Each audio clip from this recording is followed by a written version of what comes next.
is up, YouTube? It's your girl Rochelle and I'm back with another video. What is up? Okay, first off, I want to say thank you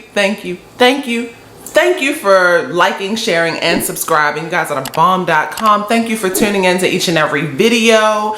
Today's video is a goodie. It's a mortgage payoff update video. If that's something you be into, then stick around. Okay, first up, I got my brand new Life Be Lifing t-shirt that I finally got around to doing, and I just love saying that whole line, Life Be Lifing, in most of my videos, because guys, you know, life be lifing, meaning that things happen in life, but it's how we respond to them and how we push through and how we grow and come out on the other side that counts most. So if you are going through something, maybe you're having a hard time with your finances, that does not mean that's your permanent story. It does not mean it's the end all be all. Make small changes in your everyday life and you can accomplish your budget goals too. And if you want to stay inspired and motivated, this is the place right here, okay? Life be lifing. So check if you want this shirt, RochelleAdamson.com, of course, and all that jazz. Okay, now in today's video, I always do like an overview, let you know what we're going to be talking about today, because you might only be interested in portions of this video, so I want to be conscious of your time with that. So first up, we're going to be diving down into the notes, but just to let you guys know, we're going to be talking about the history and the stats of what it's like to buy a home in your 20s and what it was like for us personally. If you're our first time home buyer, or if you are someone who's thinking about buying a house, this might be useful information for you. And just know that our stats are our stats. This is also, stats that we had years and years ago, but it still could be useful information, because I wish I had content like this to watch when deciding if it was time for me to purchase a home or should I continue renting. Okay, second, we're going to be talking about the current scenario, current payments that we're making, just a brief overview of what it's like to bring in rental income and what it's like to spend money and renovate a home at the same time. And also I will have an update on our new home worth. Then we'll talk about our mortgage progress, and we're going to talk about this right here, my amortization. Guys, if you don't know what this is, just check the links in my bio. Links in bio, okay? This will help you to stay motivated. It's a 30-year, some people choose to sign up for 15 years, which is amazing. I wish I had that option. I didn't even know it existed, if I'm being honest. But yeah, we're going to talk about that and how you can stay motivated and watch the numbers go down. Then we're going to also share a couple tips on what you should know when buying a home and what you should know when switching your property from a primary home to a rental property. Things that I'm learning along the way. I'm not saying this is something you have to do or something that's right and fits for every state, but this is just stuff that I'm learning along the way, and I thought I would share. It's not as hard as I thought it was going to be when it comes to switching the property over from a main one to a rental one, but I think that it's useful information in case you decide, hey, I want to flip my property into a rental space and move into a new home. Okay, let's dive in. Okay, we are back with our mortgage paperwork. Let's dive right in and let's get started. So here I have my mortgage overview, and this is where I track my progress. This is where the numbers meet the paper, and I can really see, hey, I have filled in more than half of our home. That means we are on our way to mortgage freedom, and I just can't wait to fill in these last little bits and get to this word mortgage, because that is, that's when it's getting real. It's getting real. I am excited to watch these numbers go down. But guys, there is a lot of sacrifice, and I just love to stay inspired by watching mortgage payoff videos. And I hope you are inspired to by watching my content.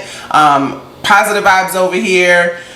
All that good stuff. Now, just a few pointers about the home that we're going to be talking about. Of course, I go into way more detail about this in my mortgage update videos. I have a whole playlist if you want to know more about, what size home you should be looking at, what size home you could be considering, what you could make work in the times that we're living in. But for us, we purchased a home for $50,000. It was my husband's childhood home, and we purchased it from his parents for $50,000 with an interest rate of 7%, which is, you know, not the best interest rate. And I do get a lot of people in my comments saying, oh, you could have done this, you could have refinanced, you could have, you know, done a series of things, and I appreciate all of those tips. Some tips I have used, some I haven't.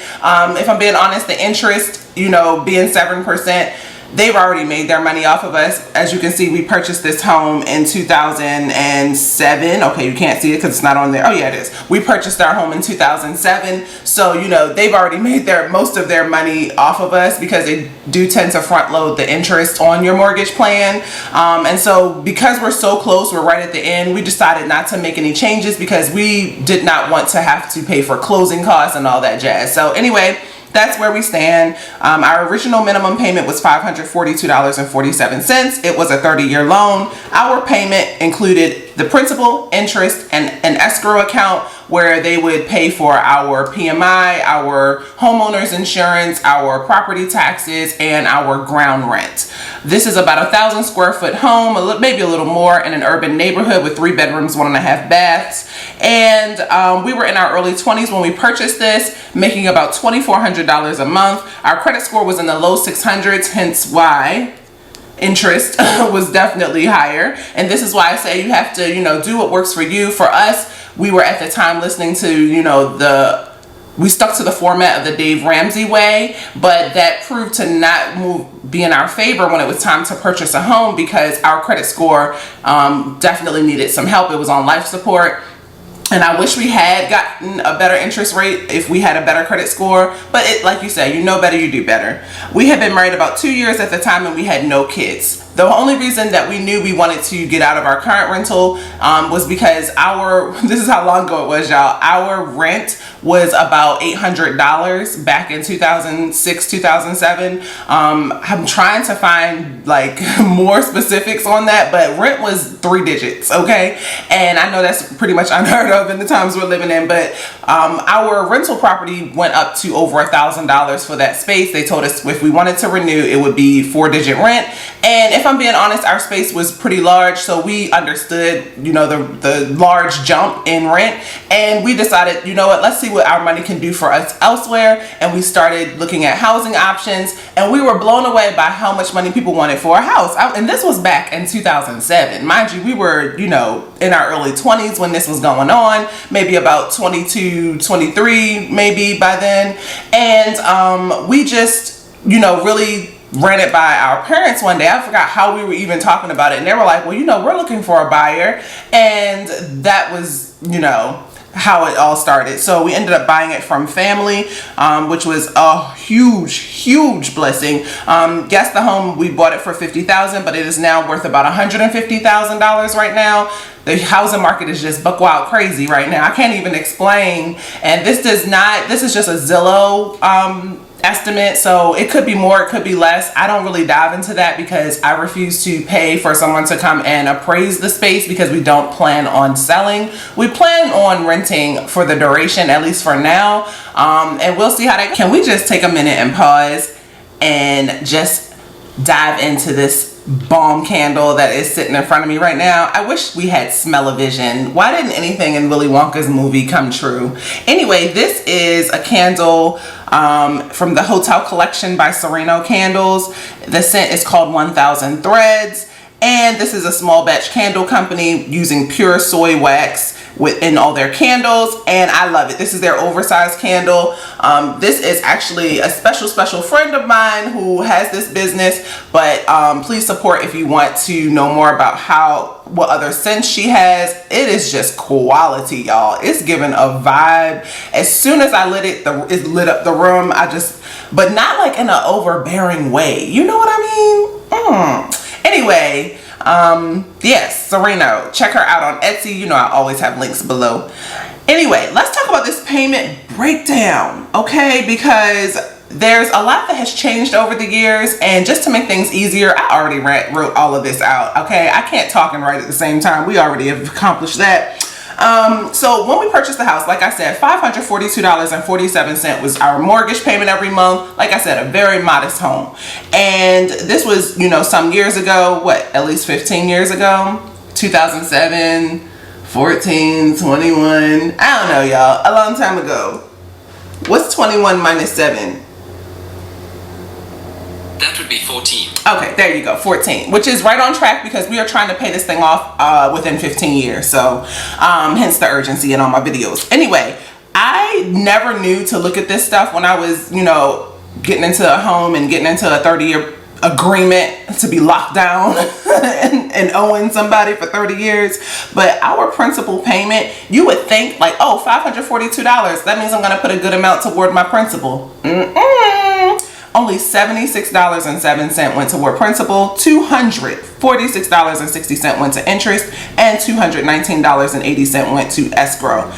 It was tough for me once we, you know, really started looking at these numbers. I gotta be honest, I didn't start looking at my numbers until the year maybe 2016.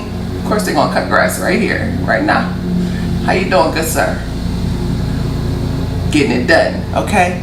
Keeping the neighborhood looking cute. All right, then by the year 2020, our payment breakdown had made another transition. So because we went hard in the year 2019 and 2020 and knocking down this mortgage, we were able to grow our principal amount to $173.42, which is just awesome.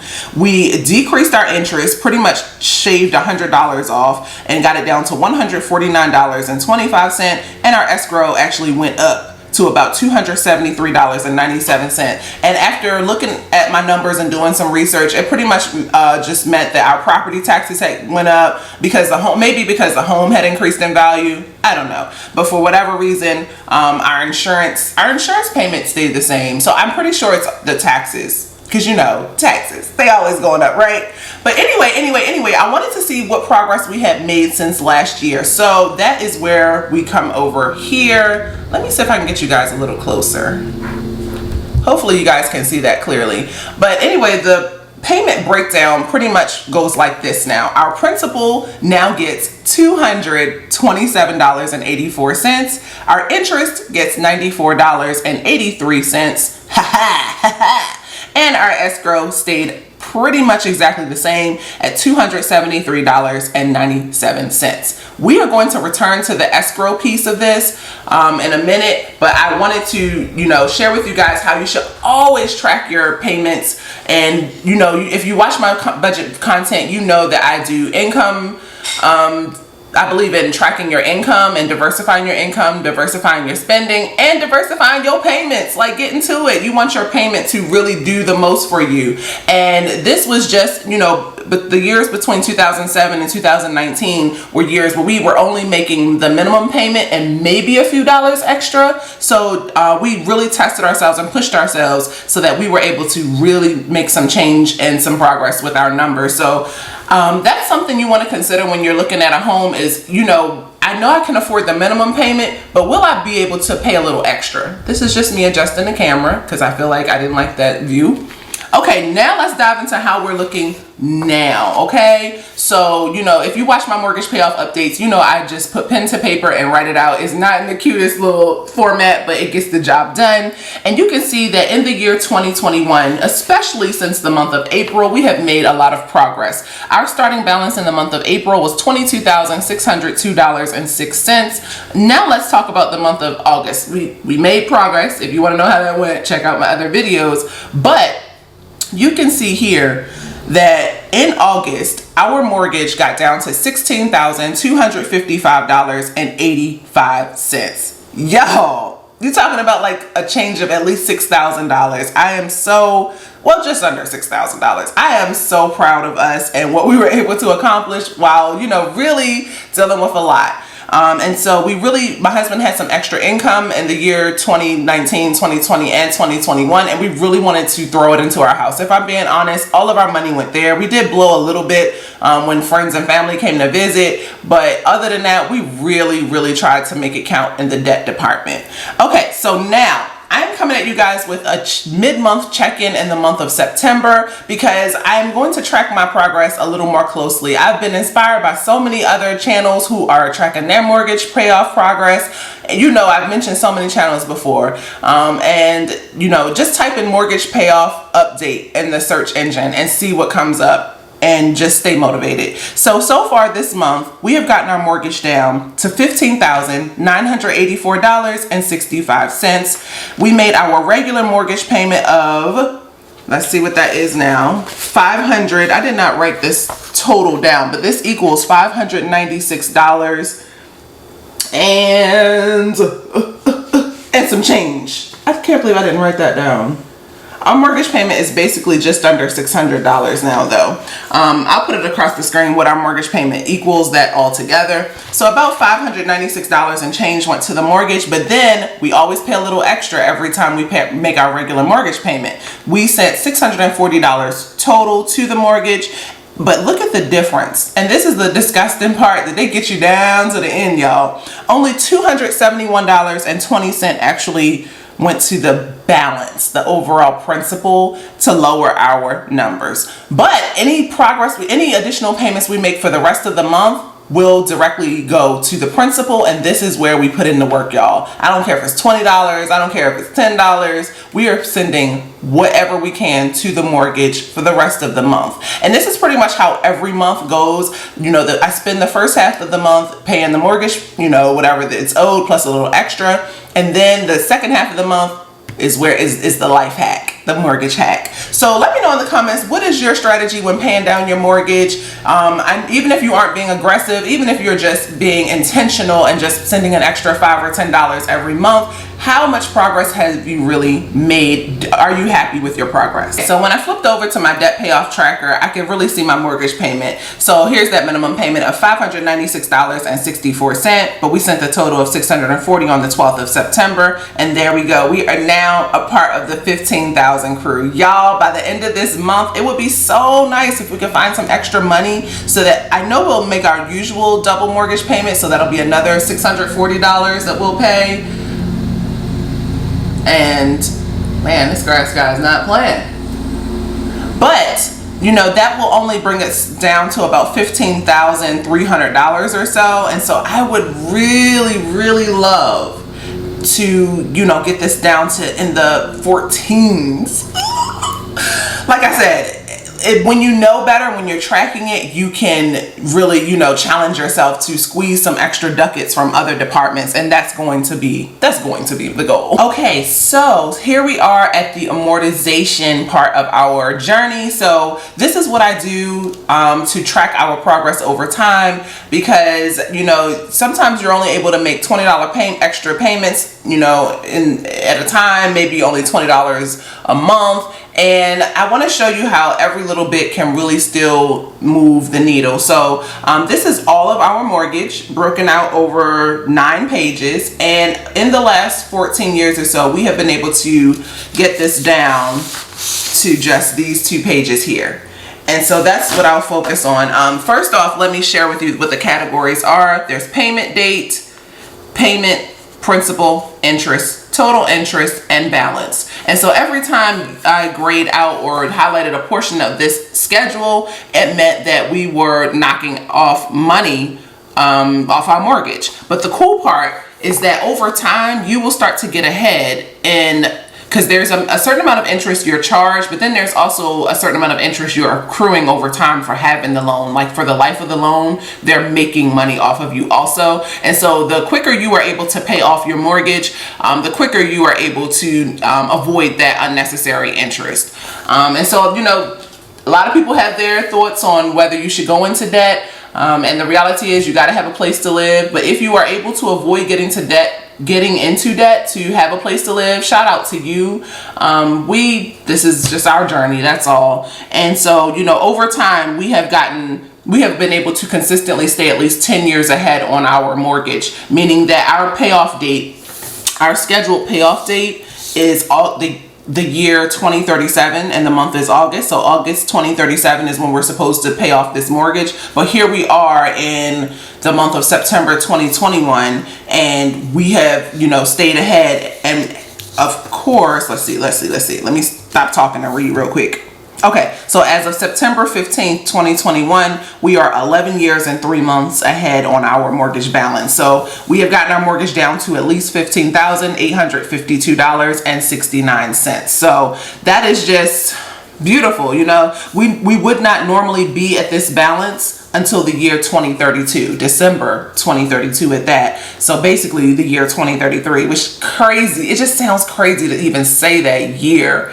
It's just, so I'm just happy. I'm happy with this. And let's shade it in. So our current color scheme is gray, red, green, purple, blue, red, green. We're back to green. That's been like my color all month. I am just so happy. Even though it's just 2 lines, the fact that we can do this halfway through the month already is just a good sign. Because remember, this is just by paying our regular mortgage payment, and with a little extra. So that little extra got us 2 lines color shaded in. So like I said, really, I highly encourage you to get an amortization schedule. And of course, like people in my comments have been telling me, this doesn't even include my escrow. There's no line, and there are amortization schedules that include the escrow, but for me that's not really what I'm concerned about, because we're at the point we're about to pay it off, and I've already talked to the mortgage company to find out what is the plan for, you know, switching things over once we are completely mortgage free. And what do I need to know as far as switching our property over from our primary home to a rental property. And I'm going to insert a clip here to let you know how that went. Okay, so I need to record this before I forget, and I feel like this could be useful information for somebody out there who is getting down to the wire with paying their mortgage off like us. There's been a couple of things happening, and I really want to start recording these things in the moment. So I don't know when you guys are going to see this video, but here we go. So, you know, I'm working very hard to pay off our mortgage by the end of this year, or at least very early next year. And so I have made, you know, some things happen, started the ball rolling as far as really turning my property in Maryland over to a full rental property. I know I probably sound like a frog, y'all. I just woke up. Okay. But anyway, if you don't know, I'm currently paying down our mortgage. We have about at the time of filming, we have about $16,000 left to pay off on our mortgage, which is just crazy. Okay, don't look at my, which is just crazy. I have $15,984.65 left to pay on our mortgage. And so basically, I was talking to Tanisha. She's, you know, helping me with a lot of this mortgage stuff, and also my silent financial consultant. She helps me also because she actually used to work at the credit union where my mortgage is at now. And basically, we have our mortgage, and every time I make a mortgage payment, it's split into 3 parts: the interest, the escrow, and the principal. And so what I'm concerned about is the escrow. I want to know how much money is going into our escrow account. I want to make sure that there's enough money in there, and I want to make sure there's not too much money in there. And I'll get to that in a reason as to why this is why you need to definitely make these phone calls. And so the first phone call I made was to my insurance company, who is paid from our escrow account. And I said, hey, listen, I'm going to be honest with you guys. I don't live in my house anymore. I have a tenant. Is there another policy I can use, or can there be an amendment to the policy I currently have? I currently have a homeowner's policy, and I need something to protect my home in case of property damage by someone else. And they said, oh, no problem. How much is left on your mortgage? Okay, we can adjust. What year was the house built? They asked you all those questions, made sure nothing changed with the house. I let them know about the renovations. I let them know, you know, and so basically I changed the policy over to a landlord's policy, and that protects the home in case it is damaged by the tenant. It doesn't protect stuff. It does protect stuff, but only up to a certain amount. I'm not really worried about the stuff because the renter, that's on them to get renter's insurance. And so basically they said, you know, the only caveat with this is you are leaving your homeowner's policy, which is usually paid out by your mortgage company, and now you're going to have to pay this yourself because this is a landlord's policy. Your mortgage loan is not going to, your mortgage company is not going to pay it for you. And so I said, well, okay, that means the money that I've been sending them all year long to make the next mortgage payment, to make the next insurance payment, you know, on my behalf, which is actually due in 2 months, that money is now sitting in that account. And then he's like, yeah, you need to call your credit union and see what the plan is for that money. And so I did that. I called my credit union and I said, listen, I have about just over $2,000 sitting in my account right now, and I would like to know what is the plan? Like, what am I currently paying for? And so they said, okay, we're going to pay your insurance for you in November. It comes to $1,173.02. I said, nope, don't do that because that's canceled. I pay for the insurance now. And so they were like, okay, we'll notate it and we will wait for it to hear from your insurance company that your policy has been canceled and that you now are in charge of paying for your own policy. So that just saved me some money for my escrow. Then they said, the only two things we now pay for you because your mortgage is down to just $15,000 basically is your city tax and your ground rent. Your city tax is $2,117.07 every year. They make payments, they split it into two payments and they make payments twice a year, totaling that amount. So they've already made a payment in July. They're going to make another payment in December. So basically they're going to make $1,000 payment in December. And then they're also going to make a payment for my ground rent, which is $96 a year. They split that into two. And so they pay $48 twice a year for my ground rent. So if I add all of that up, basically they only pay about $2,220. I rounded it up. Basically $2,200 roundabout every year for property tax and ground rent. And so I'm like, I have way more than that going into my escrow account so far. Like, if I'm being honest, you guys don't need to add anything else to my escrow account for the year, because at the end of every year, they reevaluate your mortgage account and they will see in your escrow account and they'll say, okay, we used this much money, but we only spent this amount. So we're thinking that next year your escrow account should have at least this amount in it at all times to cover any bills that come up. And so I'm like, make sure y'all know not to include the home insurance anymore because I pay for that now out of pocket. And so they're like, basically what's going to happen is they're probably going to end up cutting a check and sending it to me. And I said, okay, now let's talk about what happens when I'm mortgage free and I no longer have you guys paying things on my behalf. Because for now, just to keep it easy, I'm going to let them continue to pay my bills for me out of my escrow account just because I don't want to add to the problem. I will wait to pay this stuff myself, and I'm going to save up this money. And so I just encourage you to make the phone calls. I was kind of scared thinking I was doing something wrong because I had a tenant living in my space, which is crazy. We got to get out of that mindset where we feel like we're doing something wrong. I'm not doing anything wrong. In the state of Maryland, I have done everything I'm supposed to do. And every time I talk to someone, they're like, yes, you are doing it right. Da, da, da, da. And I'm just like, got to get out of this mindset where I feel like I'm sneaking and I'm paying my mortgage like I'm still there. He's like, no, if you moved out of state, change your address inside of your mortgage account. That's fine. As long as you keep paying, that's the only thing that matters, and that we have the most up-to-date information to stay in contact with you if we have any questions. Y'all, this is really happening. I'm about to be mortgage free. I am about to be mortgage free. But the sad part is I still got to pay taxes. And I did not think, if I'm being honest, I did not think that my taxes were this high. I knew, I see the bill coming through the mail sometimes because they still send me the bill even though I don't have to pay it. My mortgage company still pays it.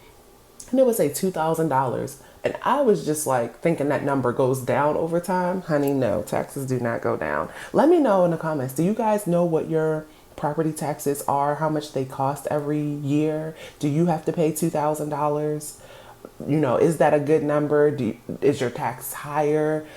I just think this is such useful information. I never hear people talking about this process of when you're getting down to the wire and you're making the switch and turning your main home into a rental property and you are, almost mortgage free. These are like going to be my new bills. I won't have a mortgage payment, but I'll still have new bills. And it's awesome because I won't have to pay them every month. So I don't know where this clip will go, but boom, there you go. I don't know. I'm excited. Okay, bye y'all. Okay, so now let's talk about, there's a few things that my husband and I worked hard to accomplish these last 2 years. Since, if you don't know, we accepted a job transfer, which was supposed to be a temporary 3-month stint, where we moved temporarily to the island of Oahu, Hawaii back in 2019. And we swore that any extra money that we got from, taking on this opportunity, we would put it towards debt, especially in the mortgage department. And at the same time, we came to realize that, since we were going to have a tenant, we wanted to improve the condition of the home because, y'all, the house is super old. It has issues, and we did not want our tenant to suffer, while we continue to pay down our mortgage. So we came to a crossroad in the year 2019 and going into 2020 where we were like, you know what, should we pay off our mortgage? Or should we try to continue to make double mortgage payments while also improving the overall home so that our tenant can benefit from, some renovations, some improvements in the home? And my husband, being working in the construction field, he's an electrician, all his life, he really wanted to make the home nice. Because that's just, what he's used to doing. He's used to improving things. And so we went along with his plan, and I'm so happy we did. The only caveat is we cash flowed this entire experience. So, we are sending a whole lot of cash to our mortgage every month while also sending a whole lot of cash to contractors. And mind you, even though my husband has experience working in the construction field, there's still a difference when you're not there. When you're not there to be able to oversee things and really lay eyes on contractors, and thank goodness we started this a year before the pandemic started, because I can't, we ran into additional issues after the pandemic started because, it was like, okay, finding a quality contractor and then finding an available contractor, and then also dealing with inflation. Contractors are like, hey, I'm going up on my prices because the price of wood is more. I got, my staff is overwhelmed. I need to, hire more help. And so it was just all of that going into, do we still want to improve our home? And we really pushed hard to still, make big changes in the house. We still have a huge laundry list to go, but we are still going to celebrate our progress so far. And I want to share with you guys for the first time what those numbers look like in overview, not specifics. If I'm being honest, it was very draining going through that process of spending a whole lot of money. We talked about it just a little bit in my last video about how hard it is to save money, but y'all, it's even harder for some of us to spend it once we save it. This was the first time in our adult lives where we had saved over 5 digits, and so it's like, now what do we do with that money? Oh my goodness. And it's like, now it's time to spend it all at once. I mean, those contractors don't play fair. Okay, they're like a third down, a third halfway, and the rest when we finish. And it's just like, that's a lot of money to be shelling out. And so, I still want to share our journey because, we may not have done things 100% the right way, but, you might glean something from this video and say, okay, I might not spend that much money that quickly, but I might be willing to sign up for this or that. So the first project we took on was the upstairs main bath, a very small, modest bathroom in our townhome.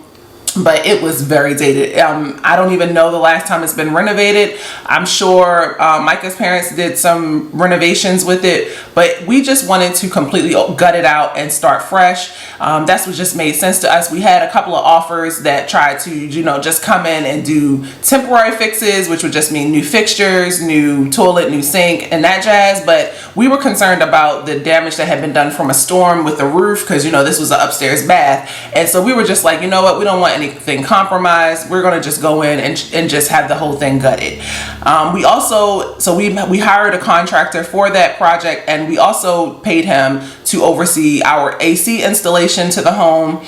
We were using air conditioners in most of the public rooms, main spaces, and our home did not really have a huge amount of sunlight, at least from what I can remember. So it stayed relatively cool-esque. It was just summertime. Summertime, it was like, okay, come on now, sis. It's hot in here. And so we always wanted to, finish the AC project. It was partially done. The ductwork and everything was already done. So we really just had to pay for our electric system to be upgraded, like the paneling and our panel and everything, and also, install a new unit outside. And that sounds like a small task, but let me tell you, that is some of the most expensive things. In fact, now looking back at it, we were absolutely crazy for combining these 3 things at once, but it was kind of like you couldn't do one without the other. Like, you could not upgrade the bathroom I'm sorry, you could not add AC into the home without an upgraded electric panel. And if you know anything about houses, you know, my people out there, y'all know what I mean by that, because if you have an older home and an older panel, you're just going to constantly short out and lose power. I mean, you're constantly going to be switching them breaker switches, and that is what we had to deal with for years. And we also had to deal with, you know, our tenants had to deal with that. And so we were like, yeah, we want to put an end to that and make things a little more comfortable. And so total, I stopped counting after $15,157. And I want to say that that probably is an overshot as far as like estimates and what we could have paid. I'm sure we could have saved a lot of money, but remember, we were going for someone who was available to start and complete the project as quickly as possible, and you know, just get it done.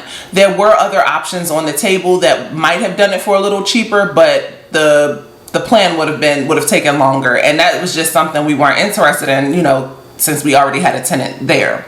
Unfortunately, everything did not go as planned, and we had to spend another $2,400 on finish work. And what that meant is that, you know, sometimes things don't work out with your contractor, or maybe things break after the contractor leaves. And like I said, it was a learning curve for all of us. I wasn't familiar with what I should have been looking for as far as when the contractor was done, those type of things. Remember, I'm not there.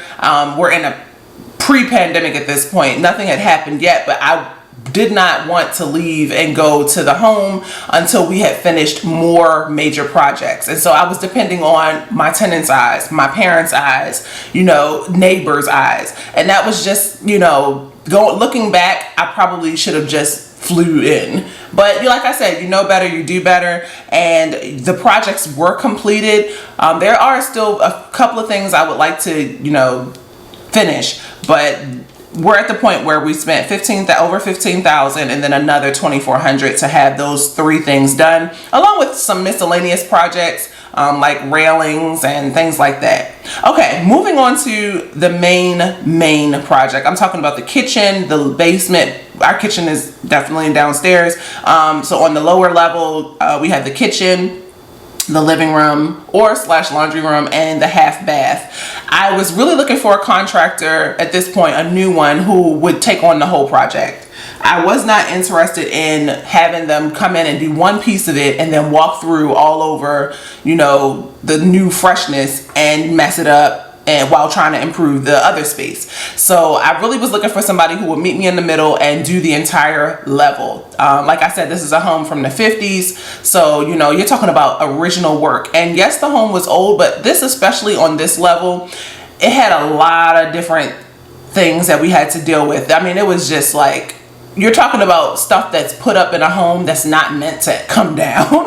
So just imagine that. So consider that when you're taking on a home that's older. Are you going to be, you know, able to deal with whatever you find versus a newer home, which would have newer materials, but that's not necessarily better, and because maybe it's not as dependable and not as durable. So yeah, all of that meant that we spent $28,000 roundabout on our lower level cash since 2020.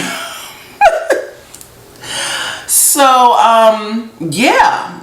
And also what's funny is, while I was trying to find a new contractor to take on that whole project, you know, we still had issues with the half bath. And so, you know, that doesn't count the money that we spent, you know, to have the plumber come out, several plumbers actually come out to, you know, fix those issues. And so it's just like, you know, this is what I tell people when I'm working with them on their budget calls, and they say, oh, I gotta get a new house, I gotta buy a house, I'm tired of paying rent. And I said, who, you know, is that something that you're saying, or is that something someone is telling you? And they're like, well, you know, everybody tells me, you know, you need to graduate college, you need to buy a house, you need to buy a car, get married and have a family. And I'm like, those things sound good, but in the times that we're living in, is that the best scenario for you?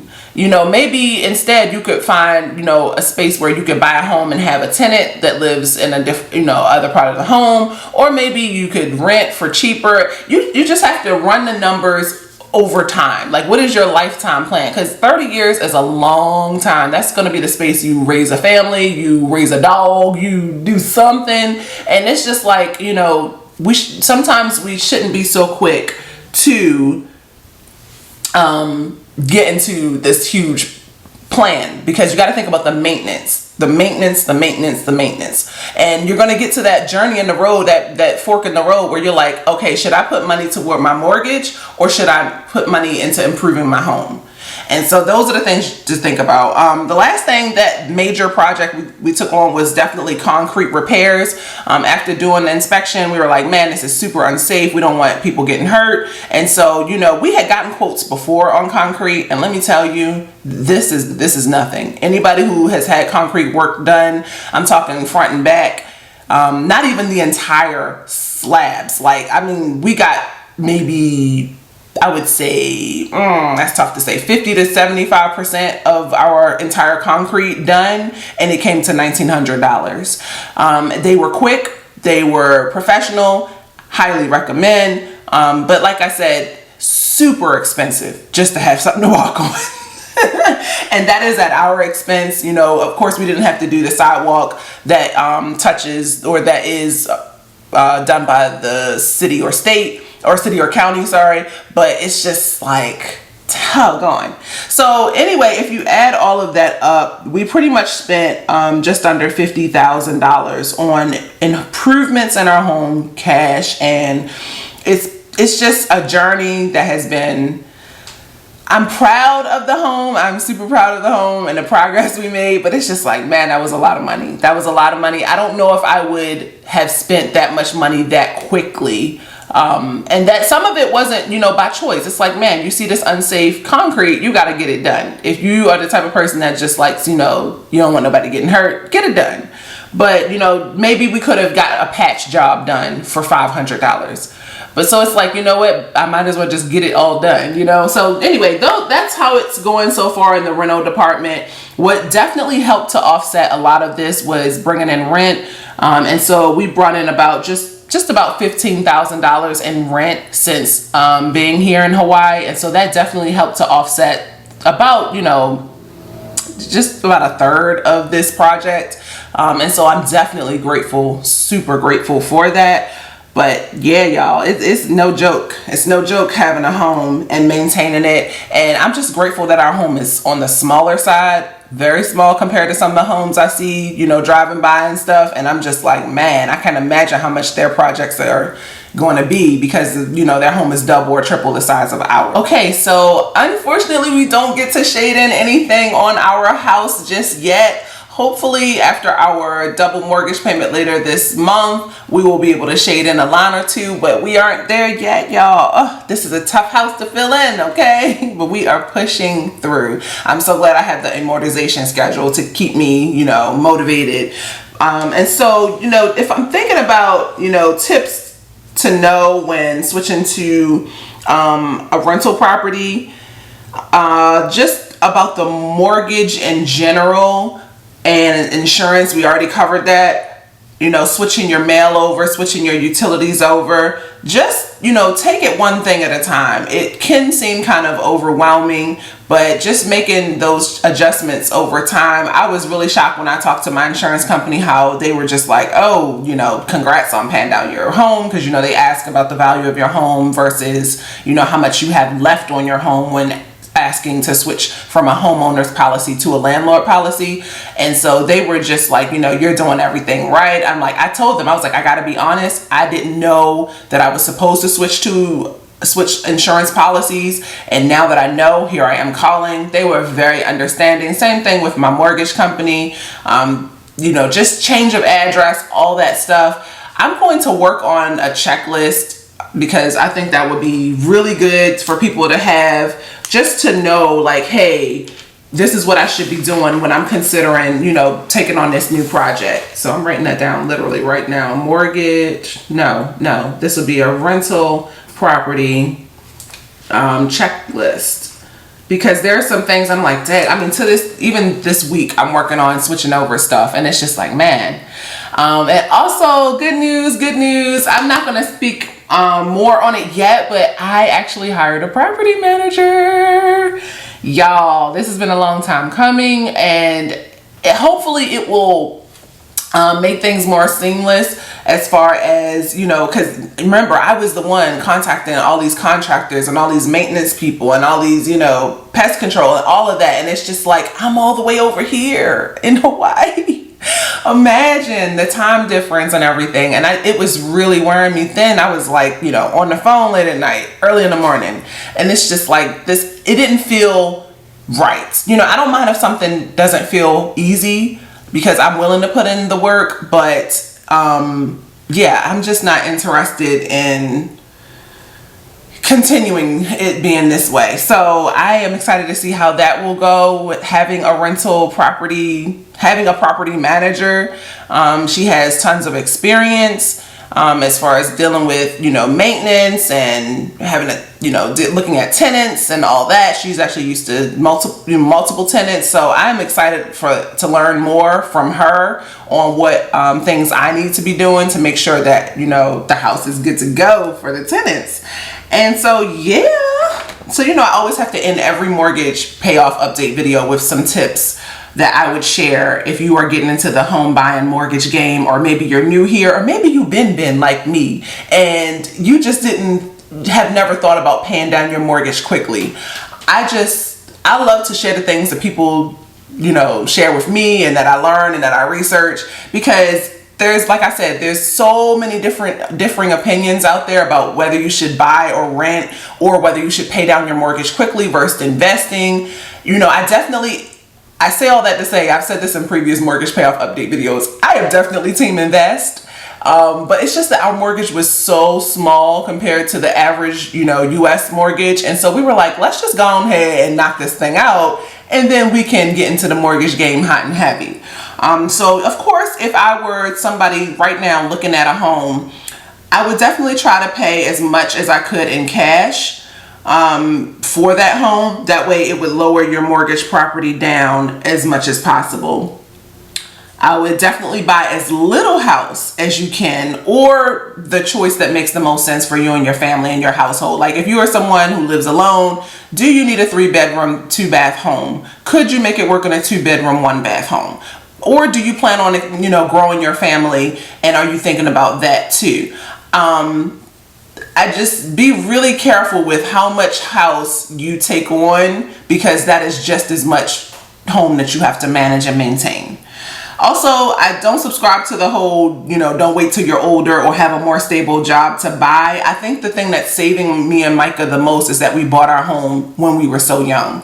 Because, you know, I see a lot of people who are just starting their journey, or maybe they're like 2 or 3 or 5 years into their journey, and they're like my age. I'm 36 years old, and I'm just like, man, I'm glad we got the house when we did. We kind of did that by accident. If I'm being honest, so much stuff has worked out on accident, and I'm just so grateful. And a lot of stuff hasn't worked out, but it's been a learning experience, you know. Just because you can afford the house doesn't mean you should. You got these, you know, people, the bank and the realtor in your ear. Just remember, you know, the more house they sell you is the more profit they make off of you. So, you know, they might just find you that person that you can go to and talk things out and really come up with a plan as to what you feel comfortable, you know, getting into. Run the numbers, definitely improve your credit. Don't be like us and have a 7% mortgage rate, interest rate. There's definitely some sexy interest rates out there. Now, right now, it's just weird. The times that we're living in right now are just weird. So like I say, it's all about timing. So maybe this ain't the time for us to be buying new houses. You know, like we were trying to consider like, oh, are we going to take on another project once we're mortgage free? Are we going to buy another home and, you know, duplicate the tenant rental property experience? Or are we going to go a different route? For now, we're not buying another home because this market is just, it's real crazy right now. Also consider other options as far as whether you should buy a house or not if you are someone that travels a lot. I know we're in the middle of a pandemic, but some people are honestly still traveling for work and for play. And so, you know, if you're someone who's never home, you're maybe home half of the time or 25% of the time, you might not need to take on a mortgage, or you might want to consider getting a roommate or tenants. But again, don't use any of that as an excuse to buy more house. Like, oh, I'm buying more house so I can have more tenants. You know, maybe just one tenant is sufficient instead of 5. More people, more problems. You know how that go. More money, more problems. Don't be afraid to take the sound fixer upper. Also know when it's time to go. Like when our apartment rent switched from 3 digits to 4 digits, we were like, yeah, it's time. But also know to count your blessings and don't assume you know it all. I literally just am learning something literally every day about this whole mortgage experience, tenant experience, property manager experience, insurance, utilities, which is my current thing I'm working on. It's just like so much. But like I said, if it was easy, everybody would be doing it. And also, I don't run or shy away from hard. It's not, that it's hard. It's that it's already in motion. Like if I was, to start this process all over again, the number one thing I would have done is I would have pre-gamed. I would have done all the renovations. I would have done all the projects. I would have gotten a property manager. I would have, set up the insurance. I would have switched everything first and then welcomed my new tenant in. Like I said, it's just all about you learning and when you know better, you do better.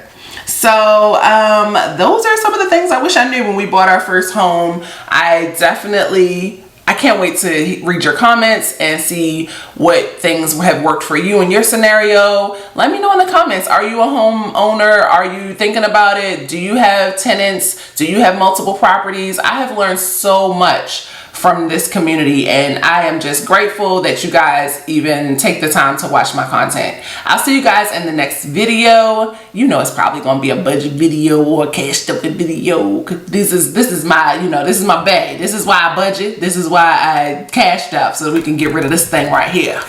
And so this is my mortgage update for mid-month check-in, September 2021. See you guys in the next video. Until then, peace, love, and budgets.